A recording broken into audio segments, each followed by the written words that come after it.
Hello दोस्तों। कैसे हैं आप सब। मैं विष्णु शर्मा, लेखक एवं शिक्षक, फिर से आपके साथ स्वागत करता हूं आप सभी का इस प्यारे मंच पर।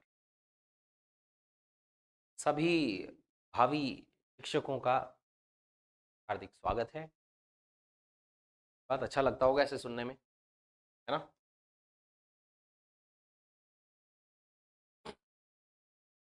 तो हम डिस्कस कर रहे थे इससे पहले, नाउन हमने डिस्कस किया। नाउन के बाद आज की क्लास में हम डिस्कस करने वाले हैं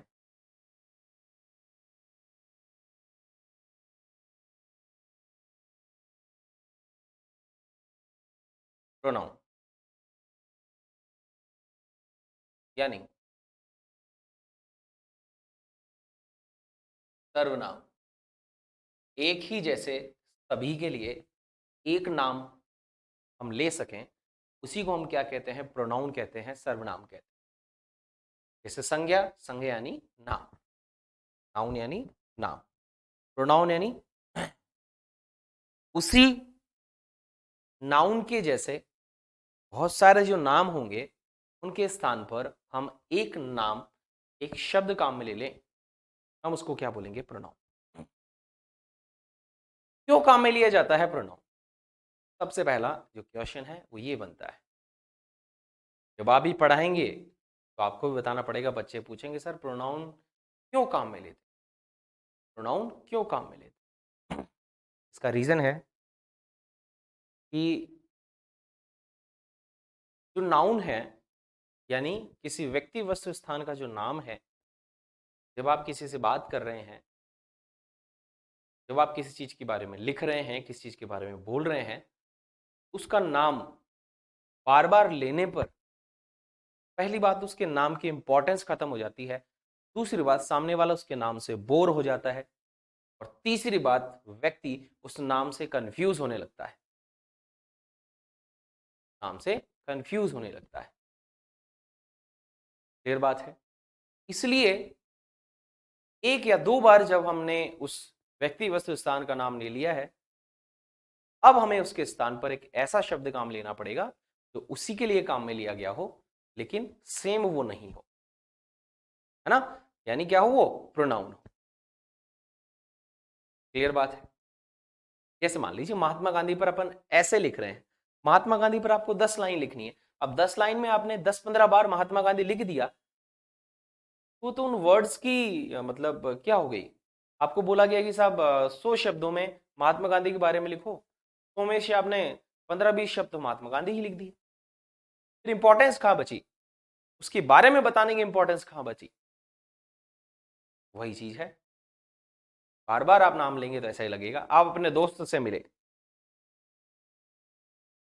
आप अपने दोस्त से मिले, उसका नाम है राहुल, आपका नाम है मुकेश। वो आपसे पूछे, और भाई मुकेश क्या कर रहा है? कि भाई राहुल बस ठीक हूं। अब पूछे, राहुल क्या कर रहा है? अब सामने वाले के दिमाग में क्या जाएगा, यार ये मेरे बारे में पूछ रहा है, या एक और अपना दोस्त है राहुल उसके बारे में पूछ रहा है। अपन क्या बोलते हैं, बोलते हैं राहुल आजकल तू क्या कर रहा है, राहुल आजकल तू क्या कर रहा है। तो राहुल सोचेगा हाँ मेरी बात हो रही है, आपने क्या लगाया, तू लगाया, यू शब्द का आपने प्रयोग किया। लेकिन अगर केवल बोले राहुल आजकल क्या कर रहा है, तो यार कौन राहुल, अरे तेरी बात कर रहा हूं, अच्छा तो यार तू बोले ना राहुल राहुल क्या कर रहा है, बार बार खड़ा तो हूं तेरे सामने। कंफ्यूज हुआ नहीं हुआ। तो जब हम आमने सामने कॉन्वर्सेशन करते हैं, बातचीत करते हैं, तो हम ज्यादातर प्रोनाउंस शब्द का ही प्रयोग करते हैं जो सामने व्यक्ति खड़ा है उसके लिए, ना कि बार बार उसका नाम लेते हैं। उससे क्या होता है, उसके दिमाग में कंफ्यूजन क्रिएट होता है। अब बात समझ में आ गई। इसलिए हमें नाउन के स्थान पर किसका प्रयोग करना पड़ता है, प्रोनाउन का प्रयोग करना पड़ता है। क्लियर बात है, समझ में आ गया मामला। लिख लेते हैं।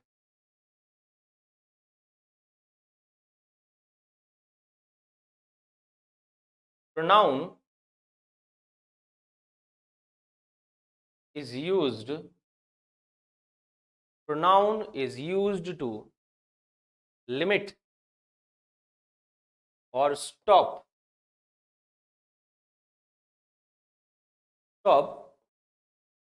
the repetition of noun. क्यों भाई? क्योंकि क्योंकि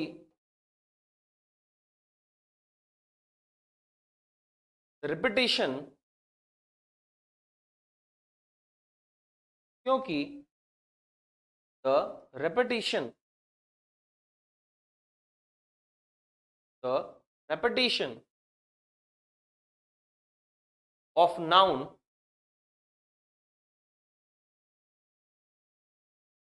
repetition of noun makes it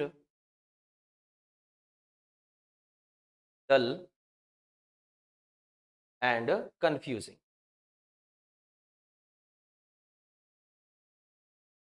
noun का जो रिपीटेशन है ना, वो इसको क्या बनाता है, यानी इसको इटसेल्फ हमें यहां बोलना चाहिए, है ना।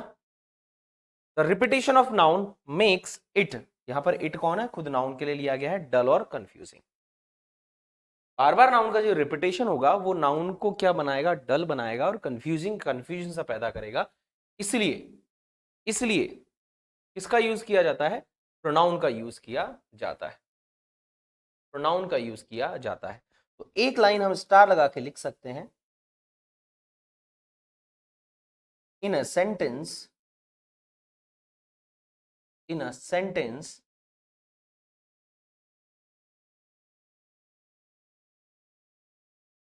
the name of someone or something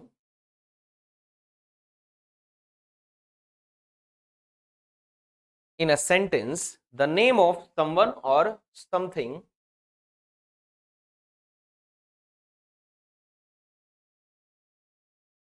should be taken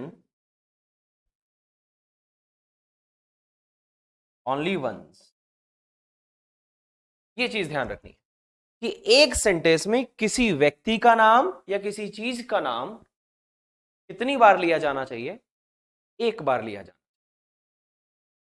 अब सेकंड बार जब आप उसका नाम लेना चाहें तो उसकी जगह किसका यूज करें, प्रोनाउन का यूज करें।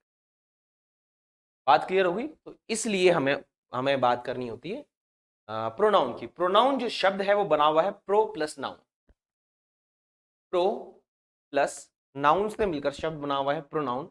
इसका मतलब है कि ऐसे शब्द जो कि नाउन के रिपीटेशन होने पर नाउन से पहले यानी नाउन के स्थान पर प्रयुक्त होते हैं या यूज होते हैं। ठीक है, तो नाउन को रिप्लेस करने वाले जो शब्द हैं उनको हम क्या बोलते हैं, प्रोनाउन बोलते हैं। इसका एक्चुअल जो मीनिंग है, इसका इस वर्ड का जो मीनिंग है, इसका जो लिटरल मीनिंग है वो क्या है, वर्ड्स दैट रिप्लेसेस नाउन। इसका लिटरल मीनिंग क्या है, वर्ड्स दैट रिप्लेस नाउन और नाउन्स। ऐसे वर्ड्स जो कि किसको रिप्लेस करते हो, नाउन को रिप्लेस कर सकते हो, नाउन के स्थान पर आ सकते हो, हम उनको क्या बोलते हैं, प्रोनाउन बोलते हैं। बात क्लियर हो गई? ये था प्रोनाउन का थोड़ा सा डेफिनेशन जो मैंने कोशिश की आपको अच्छे से समझ में आ जाए। एक बार जल्दी से इसको लिख लो, फिर हम आगे बढ़ते हैं।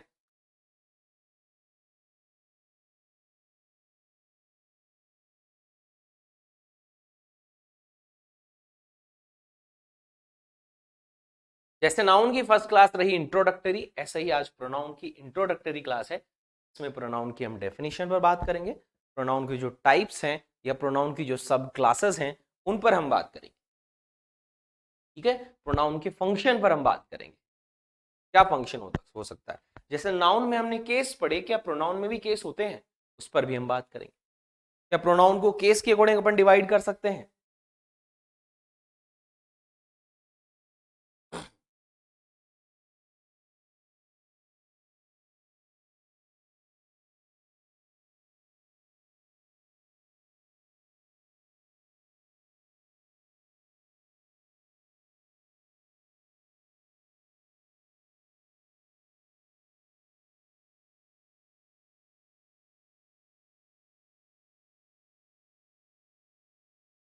एक प्रोनाउन की हम टेबल भी बनाएंगे। क्लियर बात हो गई यहां तक? अब एग्जाम्पल से ले लेते हैं। जैसे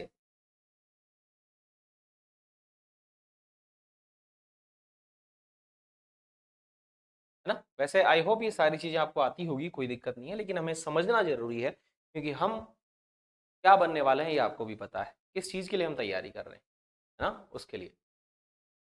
जैसे एक शब्द ले लेते हैं हम,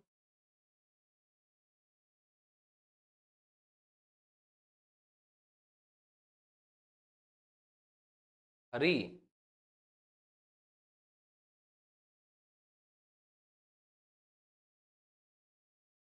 is a doctor and he does his duty honestly. Hari क्या है? एक डॉक्टर है और वो अपनी ड्यूटी करता है कैसे? ईमानदारी से। यहां भी हरी है और यहां भी हरी है। ये भी हरी क्या है? सब्जेक्ट है इस इंडिपेंडेंट क्लोज का, और यहां भी हरी क्या है?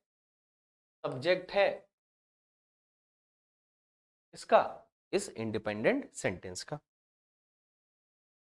अब इन दोनों को हमने क्या किया, हमने एक एंड जो कि कोऑर्डिनेटिंग कंजंक्शन है हमने उससे जोड़ दिया। अब इस सेंटेंस को हमने ऐसा लिखा, Hari is a doctor and Hari does his duty honestly. जब आप इसको एक या दो बार रिपीट करेंगे या किसी को बताएंगे तो सामने वाला बोलेगा यार एक हरी की बात हो रही है, दो हरी की बात हो रही है, दो हरी की बात कर रहे हैं आप, है ना। तब आपको बताना पड़ेगा नहीं भाई ये दूसरा हरी भी, ये पहला वाला हरी ही है, तो अलग नहीं है। ठीक है, तो ऐसा कंफ्यूजन क्रिएट ना हो इसके लिए हमें यहां पर एक नॉमिनेटिव केस वाला प्रोनाउन जो है हमें यूज करना है, या पर्सनल प्रोनाउन यूज करना है, जो कि इसको रिपीट को, हरी का जो रिपीटेशन हुआ है, सॉरी, है ना, इसको रोक सके। इस तरह से हमें किसका प्रयोग करना होता है? प्रोनाउन का प्रयोग करना होता है। जैसे बचपन में आपने एक कहानी पढ़ी होगी, बचपन में आपने एक कहानी पढ़ी होगी, थर्स्टी क्रो की कहानी पढ़ी। उस समय हमें अंदाजा नहीं था कि प्रोनाउन क्या होते हैं या नाउन क्या होते हैं, इतना हमें अंदाजा नहीं था। तो हम पढ़ते थे once there was a thirsty crow, it was very thirsty. ये ऐसा पढ़ा था, once there was a thirsty crow, the thirsty crow was very thirsty, the thirsty crow was flying here and there in search of water. क्या बार बार thirsty crow आ रहा था? एक ही बार आ रहा था। उसका रीजन क्या था? खुद प्रोनाउन था।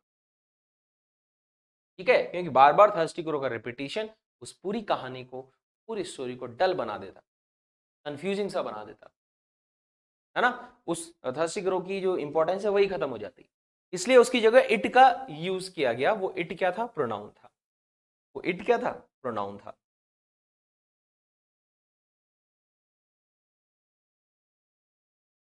जैसे आपने डोगा, सॉरी, बोला डॉग शब्द आ गया, डोगा हो गया। My dog, my dog does not bark at Ram, but my dog, वैसे ये जो मैंने my लिखा हुआ ये भी तो प्रोनाउन है, but my dog barks at हरी। मेरा जो डॉग है वो हरी की तरफ तो भौंकता है, लेकिन राम की तरफ नहीं भौंकता है, नहीं भौंकता है। तो यहां पर जो आपने प्रयोग किया माय डॉग का, वो कितनी बार प्रयोग हो गया? दो बार प्रयोग हो गया। तो इस दूसरे की जगह अगर हम इट लगा दें तो इस बेचारे डॉग की इंपॉर्टेंस भी रह जाएगी और बार बार हमें डॉग को रिपीट भी नहीं करना पड़ेगा। तो my dog does not bark at Ram but it barks at Hari, लेकिन ये हरी की तरफ भौंकता है। ठीक है, तो बार बार आपको मेरा डॉग बोलने की जरूरत पड़ी, क्यों? क्योंकि हमारे पास इंग्लिश ग्रामर में प्रोनाउन दिए हुए हैं, प्रोनाउन का यूज हम करते हैं। प्रोनाउन का यूज आप जहां है, जहां बैठे हैं, जिस क्षेत्र में बैठे हैं उस क्षेत्र की भाषा में भी आप यूज करते हैं। मारवाड़ी में, शेखावाटी में, ढूंढाड़ी में, गुजराती में, जो भी कोई भी भाषा हो, प्रोनाउन का यूज होता है। हिंदी में भी प्रोनाउन है तो संस्कृत में भी है तो उर्दू में भी होंगे और इंग्लिश में भी है। क्लियर बात? तो अब समझ में आ गया प्रोनाउन का यूज क्यों करना है, कैसे करना है। अब आगे हम डिस्कस करने वाले हैं प्रोनाउन के टाइप्स, प्रोनाउन की टेबल हम डिस्कस करेंगे, प्रोनाउन की सब क्लासेस डिस्कस करेंगे और फिर देखेंगे कि कितने टाइप के प्रोनाउन हैं, किस तरीके से हम उनको डिवाइड कर सकते हैं, सिंगुलर और प्लूरल फॉर्म में किस तरह से हम उनका यूज कर सकते हैं। क्या प्रोनाउन भी नाउन की तरह वर्ब से पहले लगाए जा सकते हैं, वर्ब के बाद भी लगाए जा सकते हैं? ठीक है, वो सारी चीज देखें। एक बार फटाक से एग्जाम्पल लिख लो दोनों।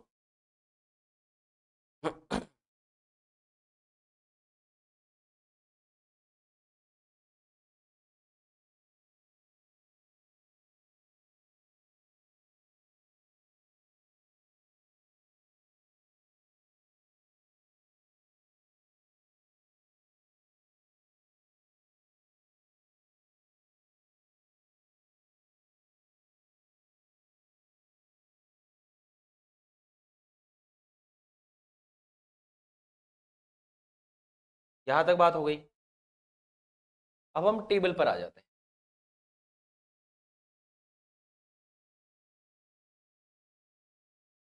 टेबल पर आ जाते हैं।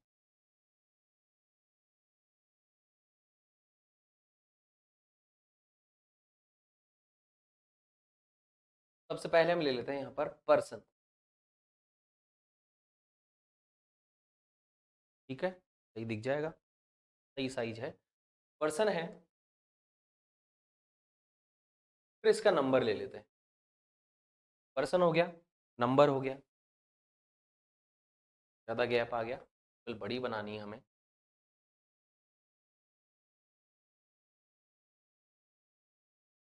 पर्सन है, नंबर है, फिर आ गया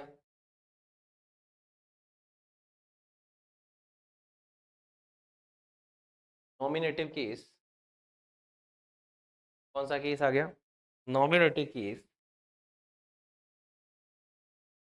फिर आ गया ऑब्जेक्टिव केस। Objective case. और फिर आ गया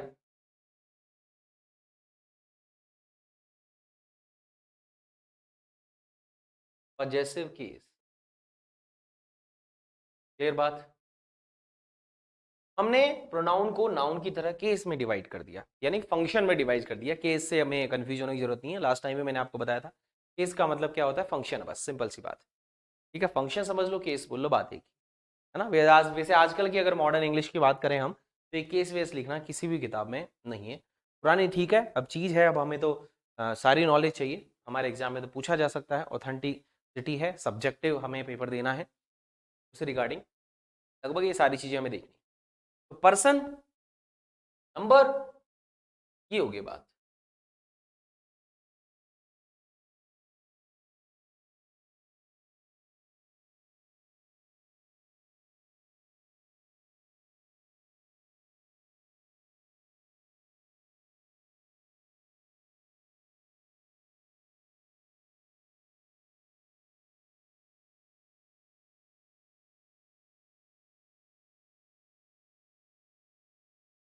नहीं दिख रही है?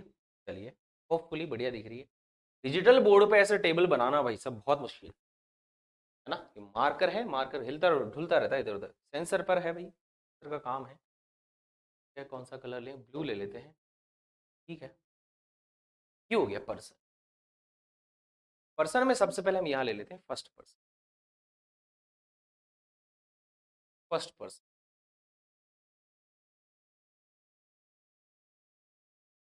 तो काफी होगा। ठीक है, एक बार फर्स्ट पर्सन का देख लेते हैं। फर्स्ट पर्सन, नंबर आ गया, यहाँ पर नंबर लिखना पड़ेगा हमें। आए है और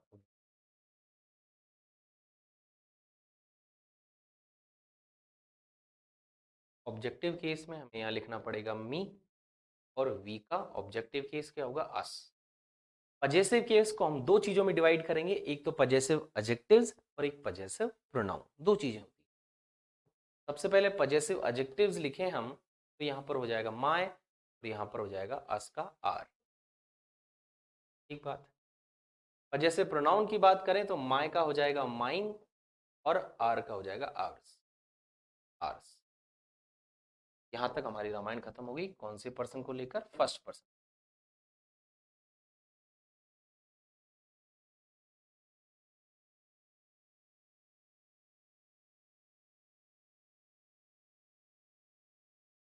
ठीक बात। नंबर की बात करें, नंबर में दो चीज आएगी,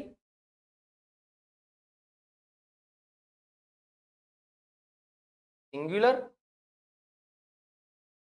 और प्लूरल। सिंगुलर और प्लूरल, इस तरह की टेबल बनाएंगे आप एक। होपफुली मेरे हिसाब से आपको पहले से आनी चाहिए, बस अब टॉपिक की शुरुआत है, करनी पड़ेगी अपने को, है ना। सिंगुलर और प्लूरल इस तरह से चलेगा। अब बात कर लेते हैं सेकंड पर्सन। फिर मैं आपको समझाऊंगा नॉमिनेटिव केस क्या है, ऑब्जेक्टिव केस क्या है, पजेसिव केस। पहले हम एक बार टेबल बना लेते हैं, फिर हम लिखेंगे यहां पर सेकंड पर्सन।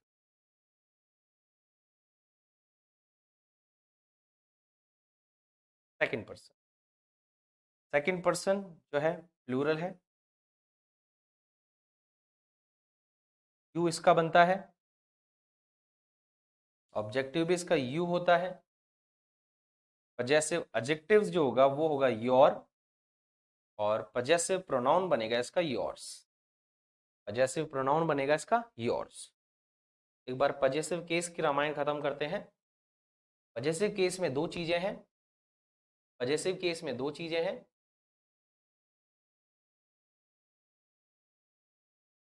पजेसिव केस में दो चीजें हैं, एक तो पजेसिव एडजेक्टिव्स और एक पजेसिव प्रोनाउन।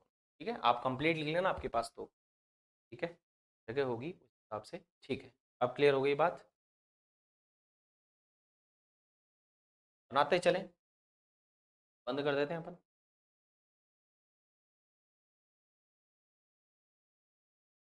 ठीक है, यहां तक बंद हो गया।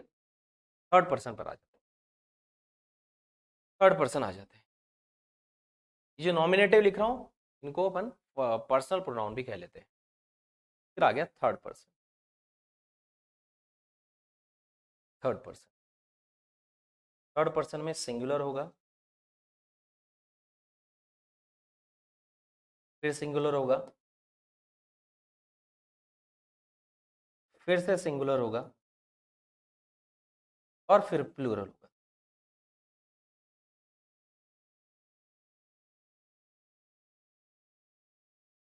ठीक बात।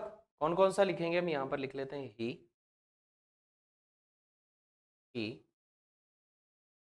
Masculine, feminine, neuter.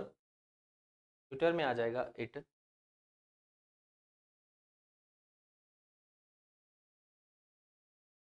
प्लूरल में आ जाएगा दे। प्लूरल में आ जाएगा दे। ही का ऑब्जेक्टिव केस बनाएंगे हम।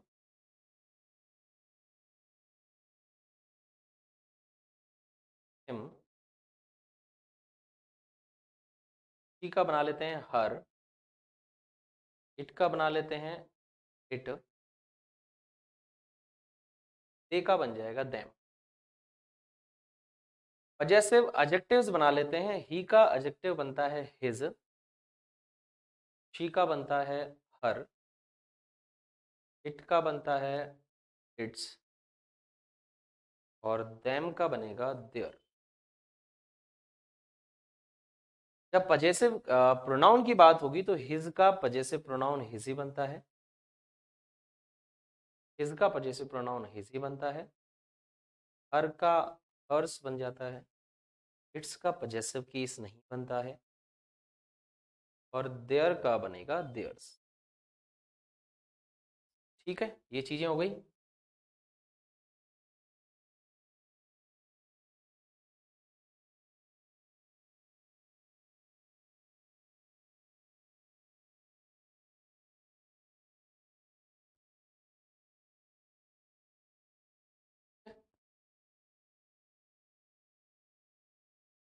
ये बात हो गई। First person, second person, third person, ये हो गया नॉमिनेटिव केस। नॉमिनेटिव केस यानी सब्जेक्टिव केस। ये हो गया ऑब्जेक्टिव केस। पजेसिव केस में दो चीज आती है, पजेसिव एडजेक्टिव्स और पजेसिव प्रोनाउंस। आई का क्या बना? आई का नॉमिनेटिव केस है, आई का ऑब्जेक्टिव मी, आई का पजेसिव एडजेक्टिव्स माय और possessive pronoun mine.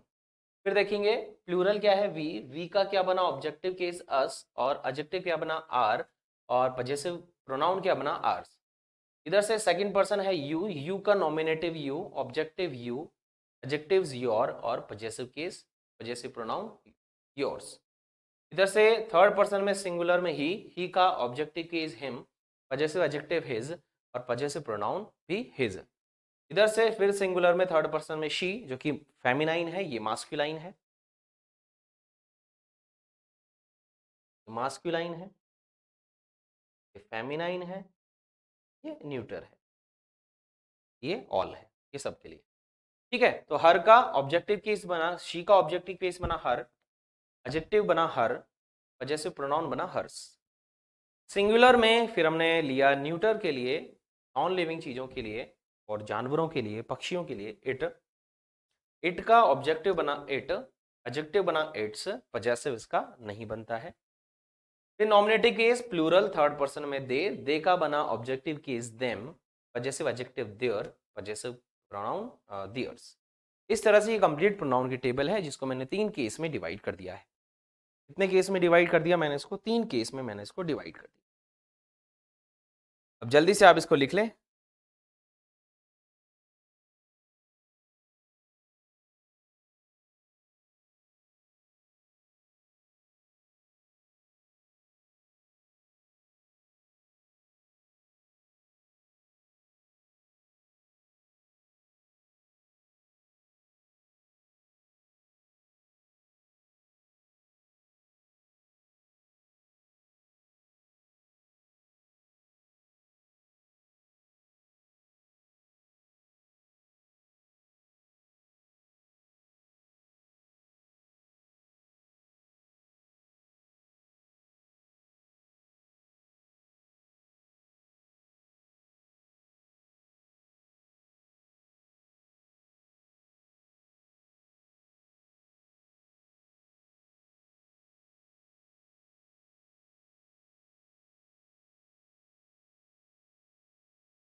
There is a kid in my class, अच्छा है।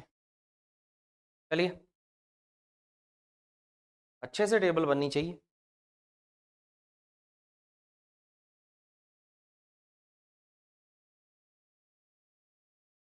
अब इसी में हम बात कर लेते हैं एक चीज पर थोड़ी सी, कि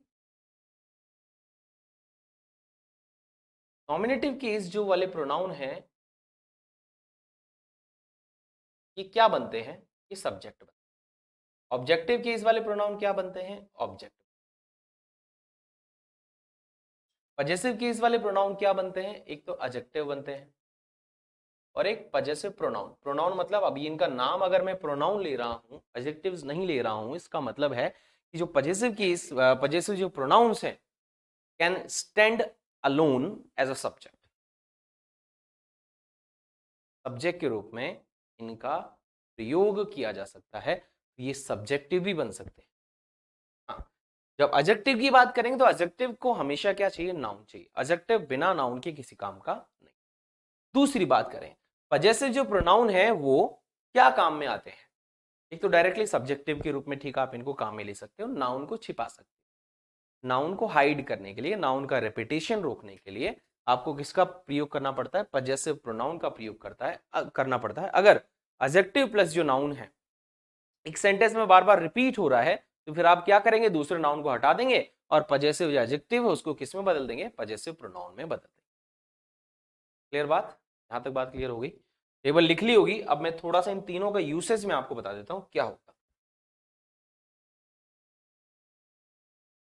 नॉमिनेटिव,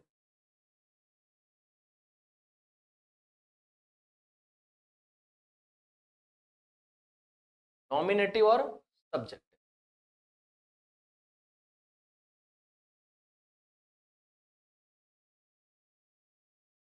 बहुत अच्छा क्वेश्चन बनता है यहां से, ध्यान रखना, आया हुआ क्वेश्चन है, बहुत अच्छा क्वेश्चन बनता है यहां से।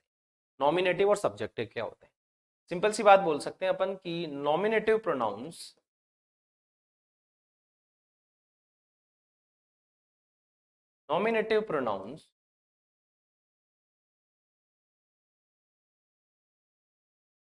are used as a subject in a sentence। ठीक है, सेंटेंस में किसके रूप में यूज होंगे? सब्जेक्ट के रूप में यूज। किसके रूप में यूज होंगे? सब्जेक्ट के रूप में यूज होंगे। ये तो इसकी सिंपल वाली बात हो गई, सिंपल वाली बात हो गई। लेकिन जब क्वेश्चन बनेगा तो क्या बनेगा, अभी देखना। पहले तो एक सिंपल सा एग्जांपल ले लेता हूं मैं इसका, फिर यहां पर एक स्टार लगा के एक रूल ले लेंगे, है ना। और वो रूल काफी बार पूछा गया, ध्यान देने वाली बात है। ठीक है, सब्जेक्ट भी बन सकते हैं, तो सब्जेक्ट बना लेते हैं। जैसे I am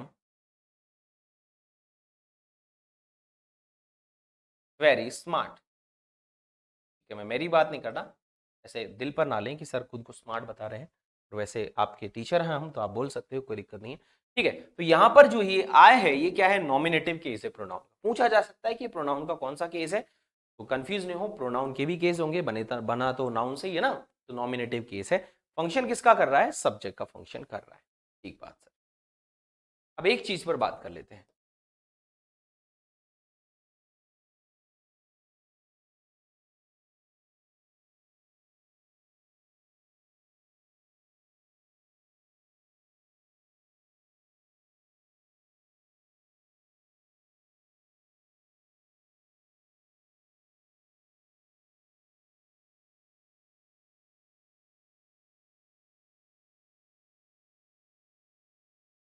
comparison between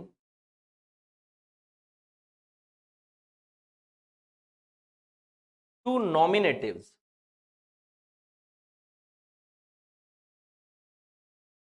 comparison between two nominatives, जब दो नॉमिनेटिव्स में कंपैरिजन हो तो आपको ऑब्जेक्टिव केस का प्रयोग नहीं करना। ये ध्यान रखना है कि objective case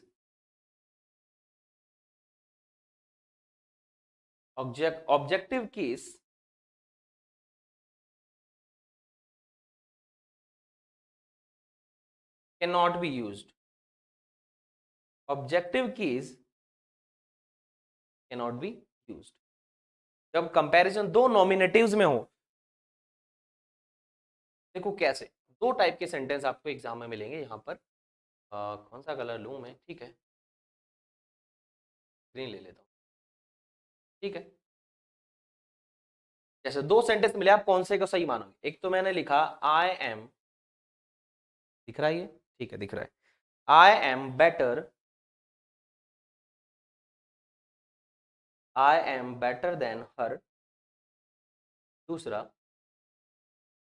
I am better than she.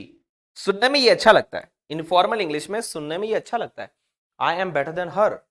यहां पर हर ऑब्जेक्टिव केस है। और वैसे सिंपल सी बात देखी तो ऑब्जेक्टिव केस कब तक नहीं आता? जब तक कि मेन वर्ब नहीं हो। इन दोनों में हमारे पास मेन वर्ब नहीं है, पहली बात तो ये।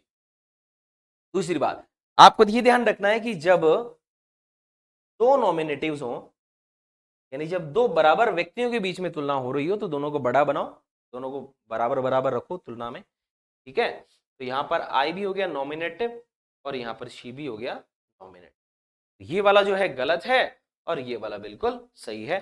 तो ध्यान रखने वाली बात ये है, इस तरह का कोई सेंटेंस आए तो आपको दोनों को क्या रखना है? सब्जेक्टिव, यानी दोनों को नॉमिनेटिव रखना है। क्लियर बात? एक को ऑब्जेक्टिव नहीं बनाना है। क्लियर? जल्दी से लिखो, फिर और थोड़ा सा इस पर दो चार एग्जाम्पल और मैं लिखता हूं।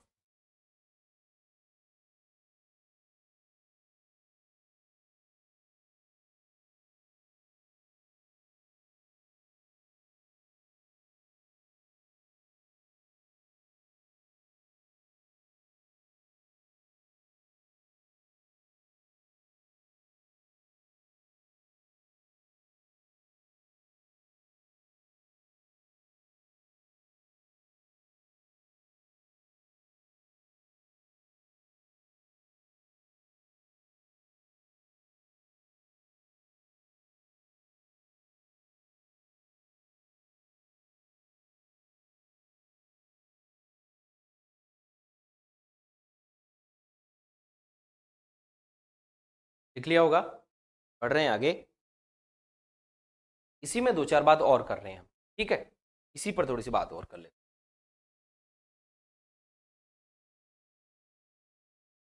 जैसे मैंने लिखा, शी इज एज क्लेवर, वो उतनी ही क्लेवर है एज हिम। क्या ये सही है? जल्दी से बताओ, क्या ये सही है? नहीं। तो एक चीज तो आपको ये याद रखनी है कि जब तक कि मेन वर्ब सेंटेंस में नहीं आ जाए, यानी जब तक कि एक्शन वर्ब सेंटेंस में ना हो, तब तक अगर कंपैरिजन हो रहा है, सिमिलैरिटी बताई जा रही है, कंपैरिजन हो रहा है, एज आ रहा है, देन आ रहा है, कहने का मतलब एज आ रहा है और देन आ रहा है तभी कंपैरिजन होता है, तब हमें दोनों को नॉमिनेटिव बनाना पड़ेगा, दोनों को बराबर रखना पड़ेगा, जब तक कि क्या नहीं आ जाए, एक्शन वर्ब नहीं आ जाए। तो यहां पर हिम नहीं, क्या होना चाहिए? ही होना चाहिए।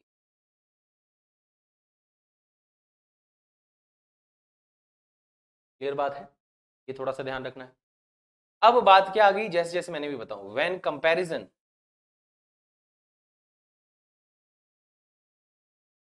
When comparison is between, in between two objects,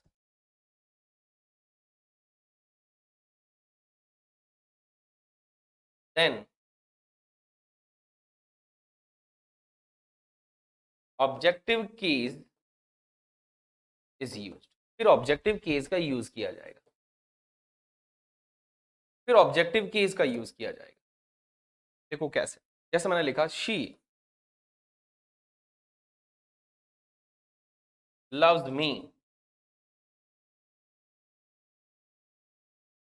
more than him. इसका मतलब है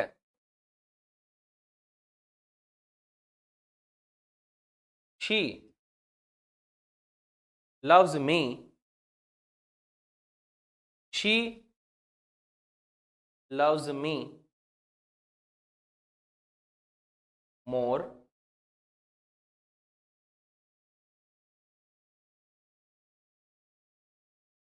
than she loves him। ये इसका पूरा वर्जन है जिसको हमने छोटा कर दिया है। तो ये भी ऑब्जेक्टिव है और ये भी ऑब्जेक्टिव है। दूसरा रीजन, मान लो ये भी चीज आप भूल जाओ तो ये याद रखना कि यहां पर ये कौन सी वर्ब है? मेन वर्ब है, एक्शन वर्ब है। कौन सी वर्ब है? मेन वर्ब है और एक्शन वर्ब है। तो दोनों को कौन से केस में रखना पड़ेगा? ऑब्जेक्टिव केस में रखना पड़ेगा। दोनों को कौन से केस में रखना पड़ेगा? ऑब्जेक्टिव केस में रखना पड़ेगा। ठीक बात, जब दो ऑब्जेक्ट के बीच में तुलना हो रही हो।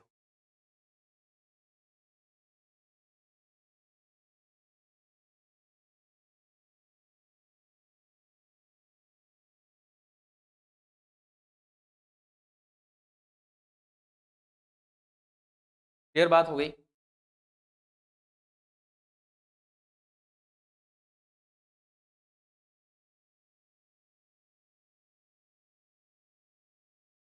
जैसे एक और ले लो, एक और सेंटेंस कर लो यहां पर आप।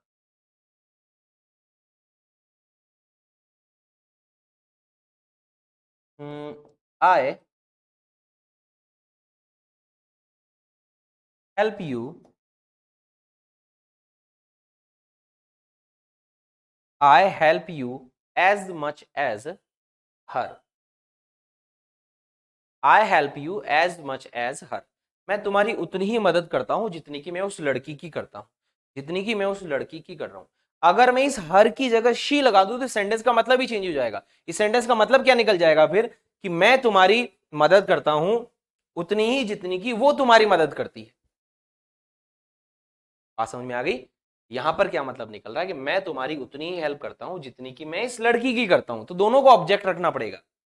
अगर मैं इस लड़की को यहां पर शी कर दूं तो इसका मतलब क्या निकलेगा कि मैं तुम्हारी उतनी ही मदद करता हूं जितनी की वो लड़की तुम्हारी करती है। यानी मतलब अब काम करने वाले दो हो गए और इस वाक्य में काम करने वाला एक ही है।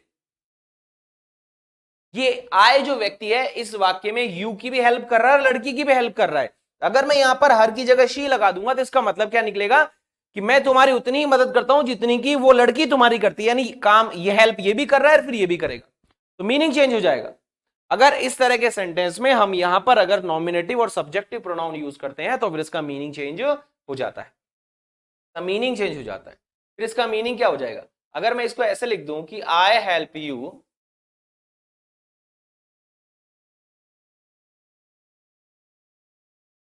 एज मच एज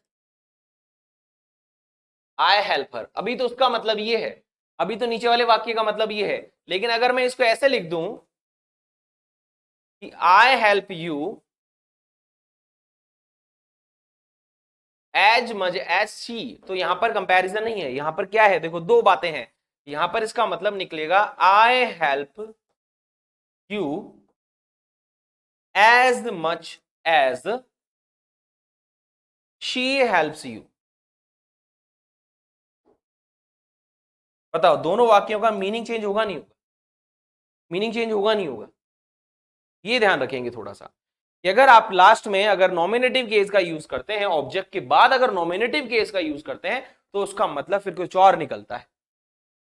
ठीक है, इसलिए सेंटेंस का सेंस चेंज हो जाता है। इसलिए आपको क्या ध्यान रखना है, आपको इतना ध्यान रखना है कि जब भी दो ऑब्जेक्ट के बीच में कंपैरिजन हो रहा है, यानी मेन वर्ब के बाद जब ऑब्जेक्ट दिया हुआ है कंपैरिजन के लिए, एज, मोर देन, इस तरह की चीजें दी हुई है, तो दोनों को आपको कौन से केस में रखना पड़ेगा, ऑब्जेक्टिव केस में रखना पड़ेगा। दोनों को कौन से केस में रखना पड़ेगा, ऑब्जेक्टिव केस में रखना पड़ेगा। दोनों को कौन से केस में रखना पड़ेगा, ऑब्जेक्टिव केस में रखना पड़ेगा।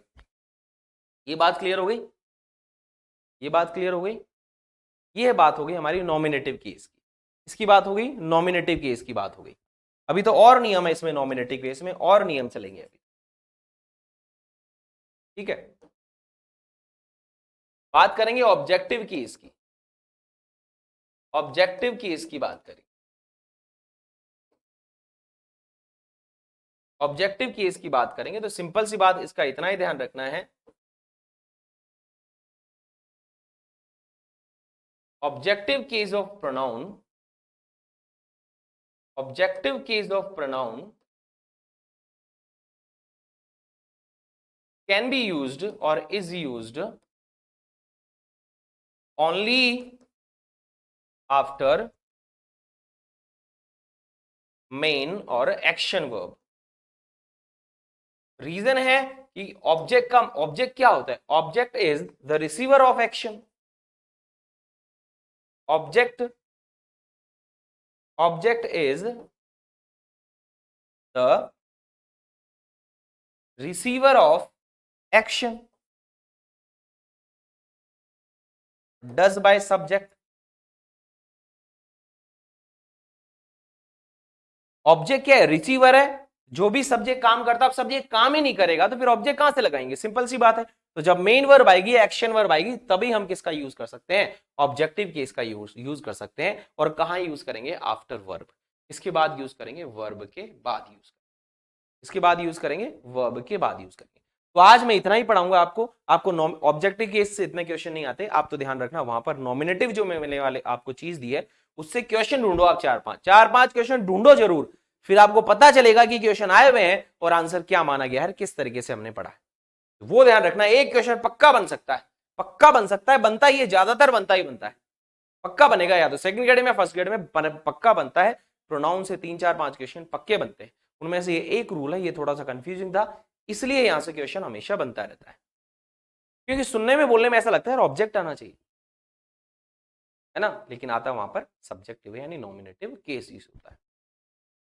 ठीक बात, तो आज की क्लास में इतना ही, मिलते हैं नेक्स्ट क्लास में। नेक्स्ट क्लास में वापस डिस्कस करेंगे नॉमिनेटिव केस के थोड़े से नियम, ऑब्जेक्टिव केस कहाँ कहाँ आएगा उस चीज पर बात करनी, क्योंकि लंबी जाएगी, अगर इसको मैं कंटिन्यू करूँ तो लगभग 2 3 घंटे में चलेगा, इसलिए मैं यहाँ पर ही खत्म कर रहा हूँ। ठीक है, आज थोड़ा सा यहीं पर खत्म करते हैं।